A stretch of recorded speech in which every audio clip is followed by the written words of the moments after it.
é o cabeça da mulher, como também Cristo é o cabeça da igreja, sendo este mesmo o Salvador do corpo. Porém, como a igreja está sujeita a Cristo, assim também as mulheres sejam em tudo submissas ao seu marido. Dá uma pausa. E é um mandamento, né? E às vezes bem difícil. Eu falei que traz ensinamentos bem difíceis e eu vou repetir: difícil. Para você ter uma ideia que não é fácil, eu queria que pelo menos uma mulher aqui se manifestasse, porque ela já chegou a acordar com muita vontade de ser submissa ao seu marido. Mas também pode ser um homem que diz assim: uma vez a minha mulher dizia assim: bem, aproveita que hoje eu estou com muita vontade de ser submissa. Não é fácil. A palavra de Deus, ela traz para a gente ensinamentos, mandamentos, orientações que são difíceis de se cumprir por causa da carne, porque a nossa carne não quer fazer a vontade de Deus, a nossa carne não quer cumprir a vontade de Deus. A gente pode muito bem lembrar do que aconteceu com o nosso Senhor Jesus lá no Getsemane. Por que ele orava intensamente e caía no chão grandes gotas de sangue? Porque aquela grande aflição de Jesus é porque o lado humano, o lado homem de Jesus não queria fazer a vontade de Deus. Nós, no tempo presente em que a gente vive, temos que ter muito cuidado para não trazer para a nossa vida os ensinamentos deste presente século, desse sistema, porque esse sistema tem cada vez mais exaltado a questão da independência, principalmente, da mulher. E aí você acompanha aí diariamente o quanto tem pessoas entrando e valorizando esse movimento feminista, onde a mulher não precisa do homem para nada, e ela é independente. E às vezes vem com um discurso que até parece convincente, que até parece bem aceitável, parece verdade, mas é uma falsa verdade, porque não há verdade fora da palavra de Deus. E ser submissa é um mandamento. Cumprir o mandamento de Deus é uma decisão. Então não é porque eu gosto de ser submissa, não é porque eu quero, não é porque... Eu duvido que alguma mulher aqui, antes de casar, casou porque o sonho dela era alguém para governar ela, para que ela se sujeitasse a essa pessoa e ele fosse senhor sobre a vida. Ninguém quis isso, ninguém. E olha que hoje em dia as pessoas casam pelo sentimento. Tanto é que a gente está vendo aí a quantidade de casamentos que estão acabando, que estão sendo frustrados, que estão trazendo para o povo de Deus, dando um mau testemunho lá fora, defamando o evangelho. Antigamente as pessoas consideravam, fulano vive em casa, não, mas também é evangélico, eles falavam assim. Hoje em dia muitos evangélicos envergonhando a palavra de Deus, envergonhando o evangelho. Precisamos voltar para o evangelho, viver o evangelho, para que as pessoas lá voltem também a acreditar na palavra de Deus, a acreditar que nós vivemos, que os crentes, que os evangélicos verdadeiramente vivem de acordo com a palavra de Deus, porque o que a gente entende de evangélicos e de cristãos são pessoas que têm respeito pela palavra. Aí o que se faz? Hoje em dia estão menosprezando, desprezando a palavra de Deus. As pessoas estão casando pelo sentimento e vivendo pelo sentimento. Uma hora o sentimento oscila, o sentimento não tem sentimento. E às vezes o sentimento é totalmente ao contrário. Aí o que acontece? A pessoa acaba desistindo. Então ser submisso muitas das vezes não é uma coisa agradável.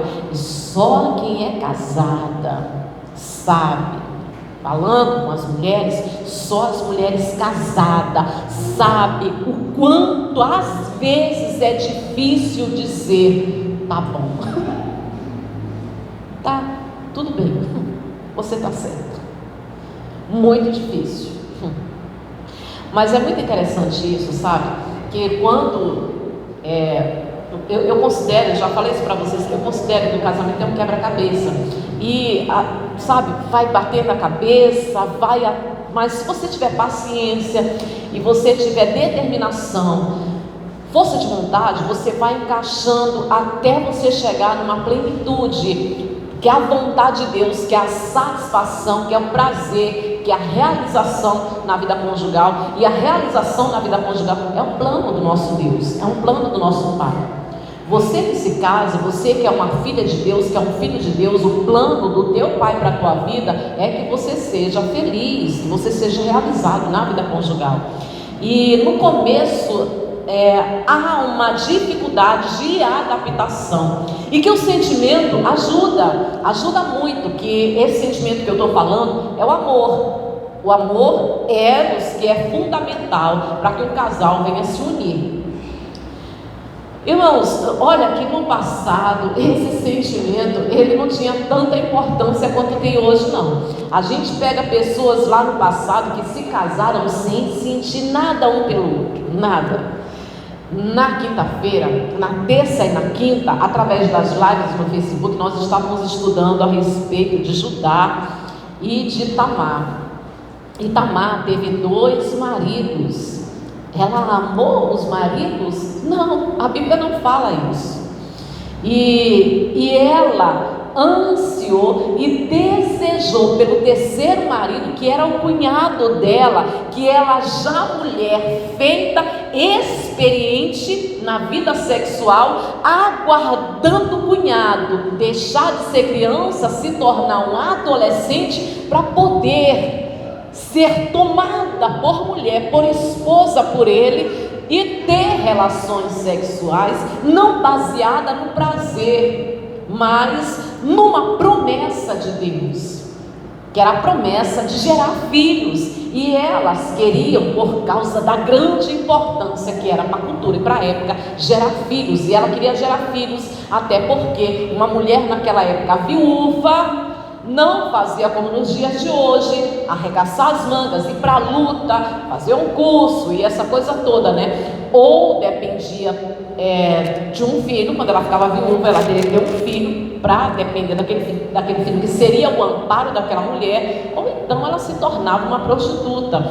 Então Tamar, viúva, ela queria um filho para dar descendência para o seu primeiro marido, para dar continuidade ao nome do seu primeiro marido, mas queria um filho também para poder gerar um filho, para cumprir a lei de Deus, a lei do liberado, a lei da multiplicação, e também para que aquele filho fosse o amparo dela futuramente, companheiro e o amparo, para não viver sozinha para o resto da vida e se tornar uma outra opção. Quando não se tornava prostituta, se tornava mendiga. Era isso que Tamar não queria. Então ela estava aguardando o seu cunhado caçula, já havia sido tomada por esposa por 2 homens, né? No caso, o seu primeiro marido, que foi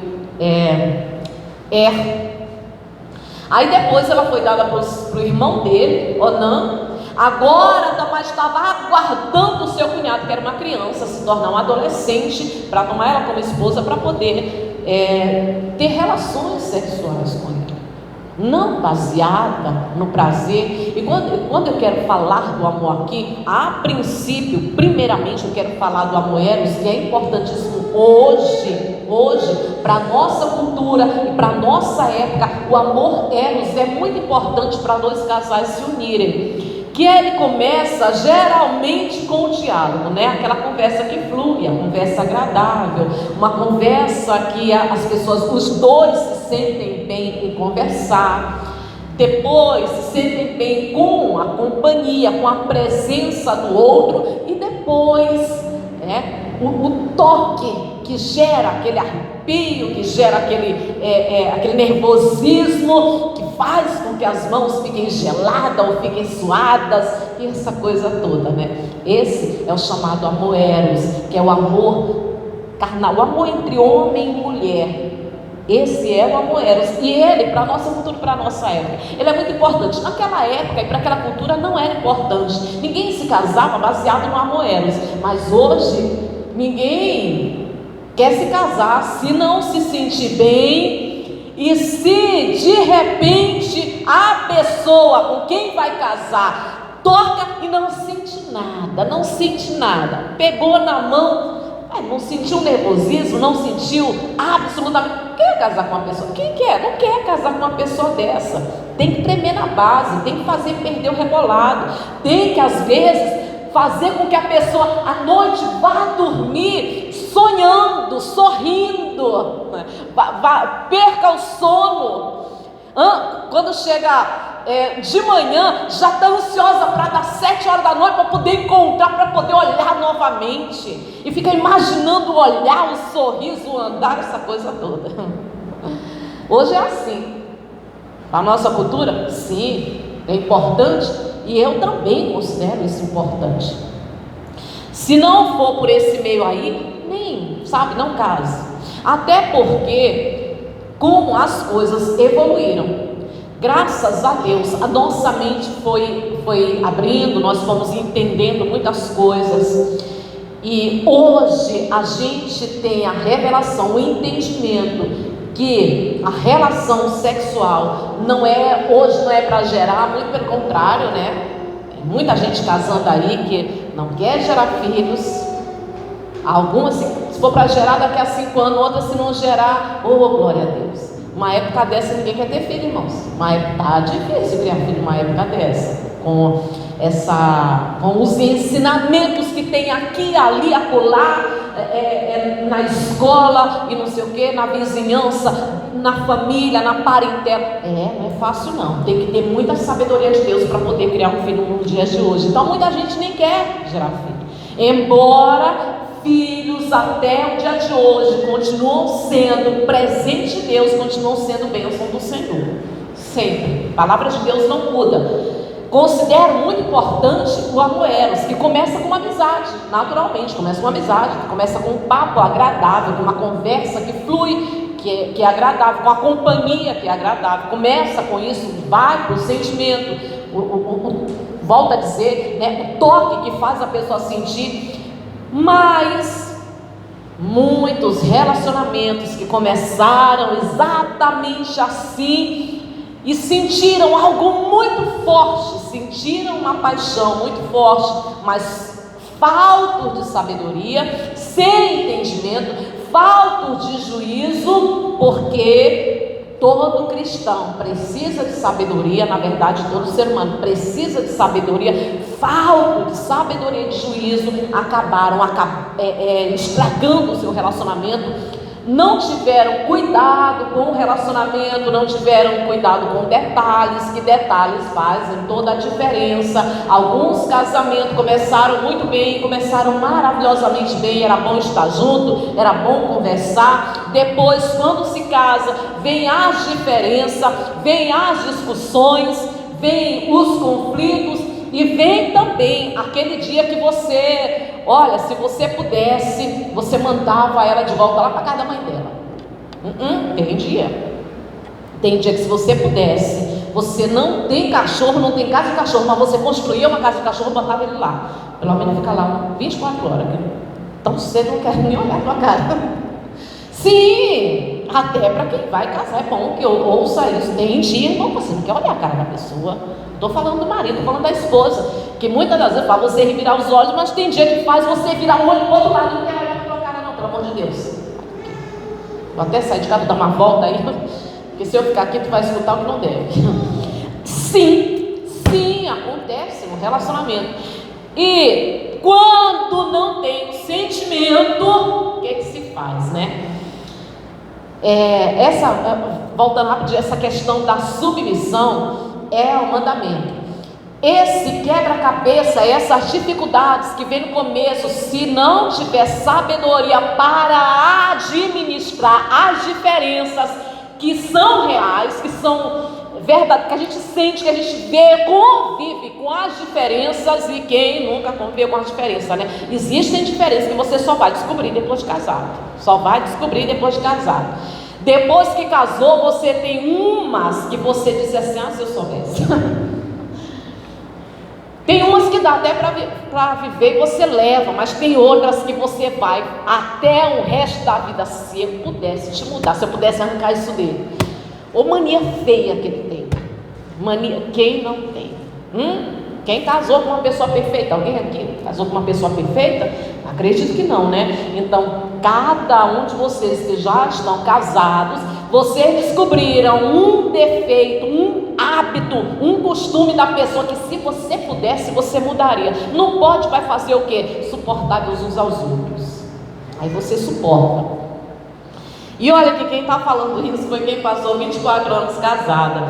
E uma das vitórias que eu conquistei no meu casamento foi exatamente quando eu aprendi a dizer: tá bom. E olha, eu não estou brincando, estou falando sério, estou sendo sincera com vocês.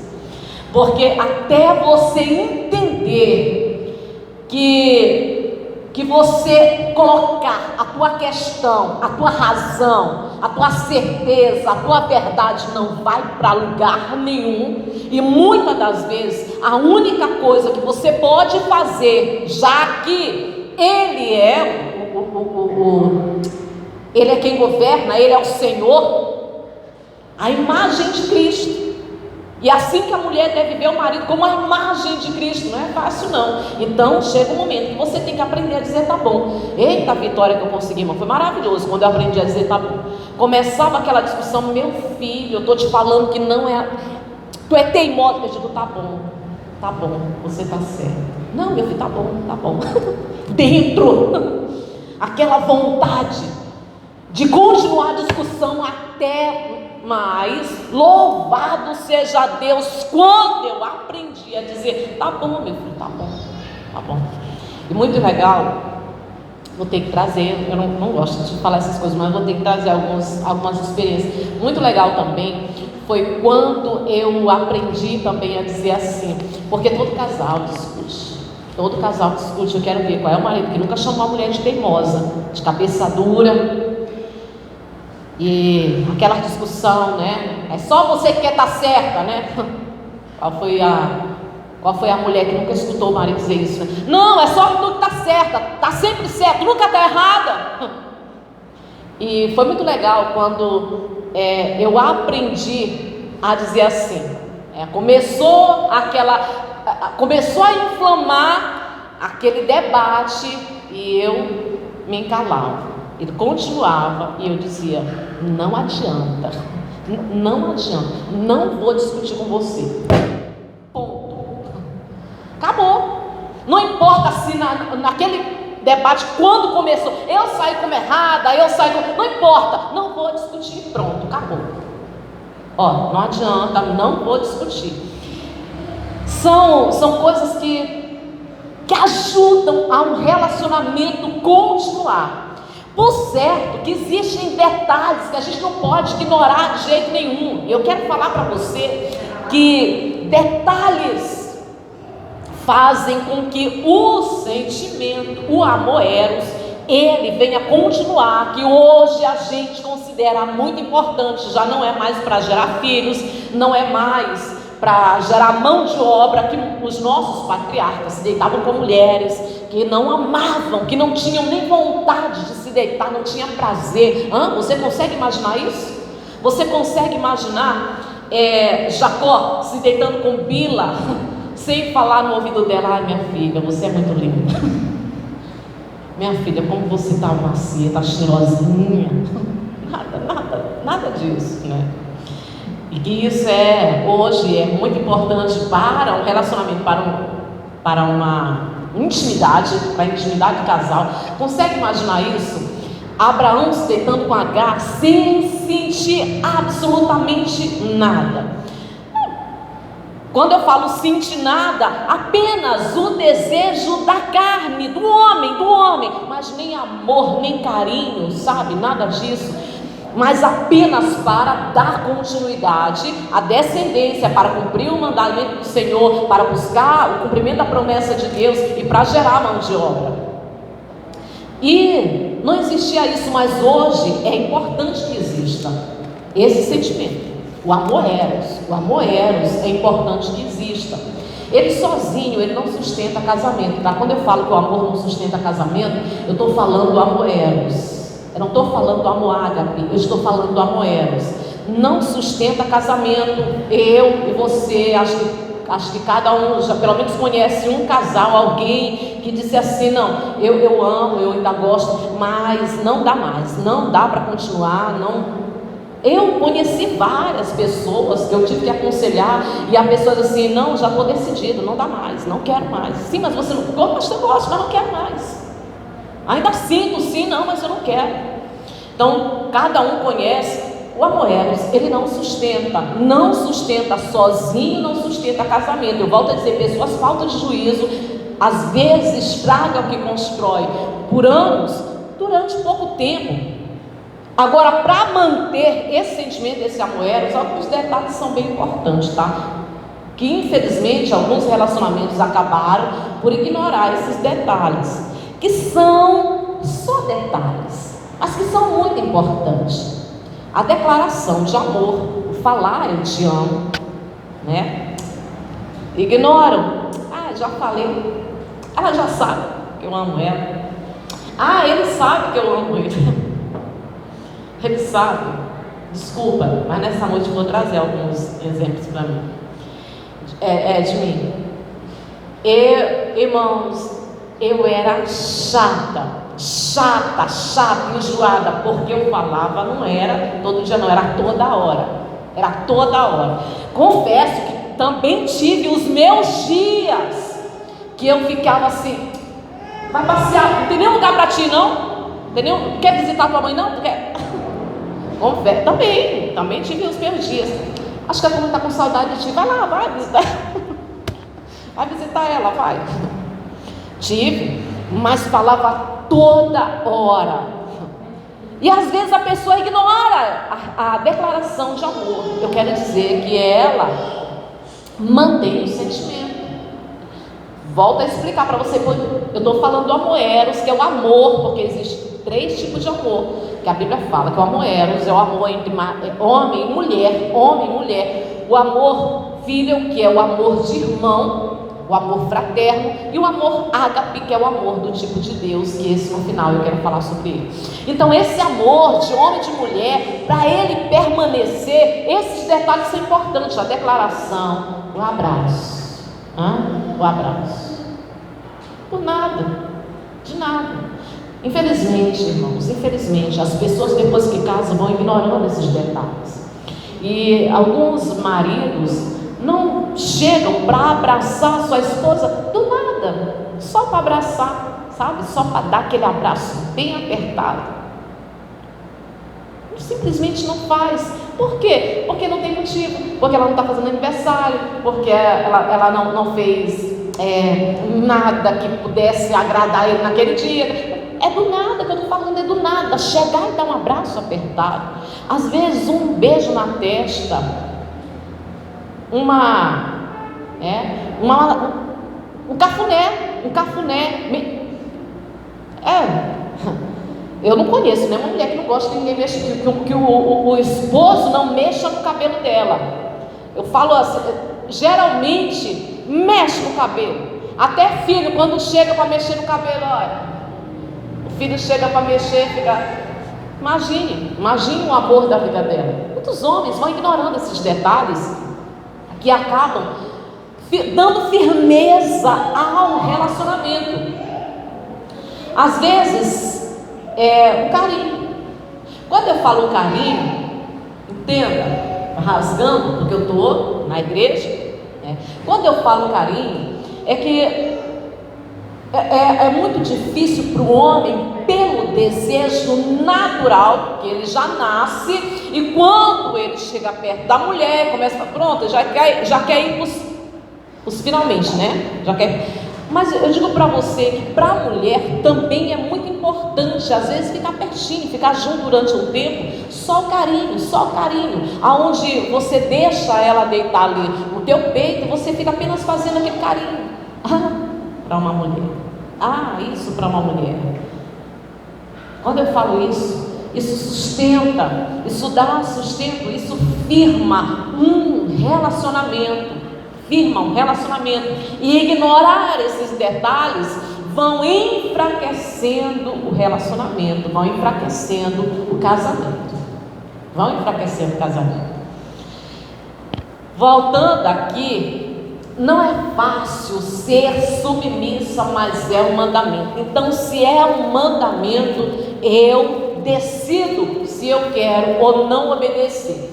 Como a carta é para cristãos, e os cristãos, eles estão sujeitos a Cristo. O apóstolo Paulo está falando aqui que ela deve se sujeitar ao marido, como a igreja está sujeita a Cristo. Então, por obediência, por mais que às vezes eu não queira, por mais que muitas das vezes, irmão, contra a tua vontade, mordendo a língua, fazendo, contra a tua vontade, mas obediência. Mas tem que fazer de livre e espontânea vontade. Muitas vezes, vamos sem hipocrisia, vamos ser sinceros, muitas das vezes ser submissa é agradável, às vezes não, às vezes vai ser muito difícil, às vezes ir com ele em tal lugar, irmão, na hora que ele dá as costas você fica, Deus, o que você faz? Você vai contra a tua vontade, mas não vai de cara amarrada, porque senão vai virar uma guerra. Volta, não, se é para ir assim comigo, não vai não. Mas o que você vai? Você se contraria. Sabe o que Jesus ele disse? Pai, se for possível, passa de mim esse cálice sem que eu beba. Ele não queria, contudo ele cumpriu a vontade de Deus. E muitas das vezes nós não queremos, mas nós vamos fazer porque essa é a vontade de Deus. E a vida do cristão é uma vida sacrificial, é uma vida baseada na vontade de Deus, não na nossa vontade, não nos nossos sentimentos. Muitas das vezes o nosso sentimento vai ter que ser uma guerra, até porque, como diz a Bíblia Sagrada, a nossa carne, ela é inimiga de Deus. A nossa carne é inimiga de Deus. A nossa natureza pecaminosa, ela luta para não fazer a vontade de Deus. Nós naturalmente não queremos fazer a vontade de Deus, até porque na maioria das vezes a nossa vontade, ela se choca com a vontade de Deus. O apóstolo Paulo até fala isso, né? Aquilo que eu quero eu não faço, e aquilo que eu quero, aquilo que eu não quero, isso eu faço. E aquilo que eu não quero, e aquilo que eu quero, isso eu não faço. Então há essa guerra, essa luta entre a carne e a vontade de Deus. Daí vem a decisão, a obediência. Voltando para cá, a gente lê. Deixa eu comentar mais uma coisa aqui no 24. Como, porém, a igreja está sujeita a Cristo, assim também a mulher seja em tudo sujeita ao marido. Deixa eu comentar isso daqui para você poder entender porque o apóstolo Paulo ele traz esse espelho, esse exemplo, essa base para o casamento, que é a relação entre Cristo e a igreja. E uma igreja que não está sujeita a Cristo é uma derrotada, é uma igreja miserável, vazia, pobre. Vou usar a palavra forte, desgraçada, sem a graça de Deus. Irmãos, você já imaginou uma igreja que não está sujeita a Cristo? Você já imaginou? Traz para a tua memória nós aqui como igreja, nós nos reunindo, nos congregando, caminhando sem estarmos sujeitos a Cristo. Você já imaginou que derrota? Não dá certo, né? Mas é exatamente isso, não dá certo. Um casamento relacionamento onde a mulher não quer estar submissa ao seu marido, não pode dar certo. Aonde ela fala para ele: ninguém manda em mim, nem meu pai mandava em mim. Tu tá achando o que eu vou fazer para te agradar? Tu acha mesmo?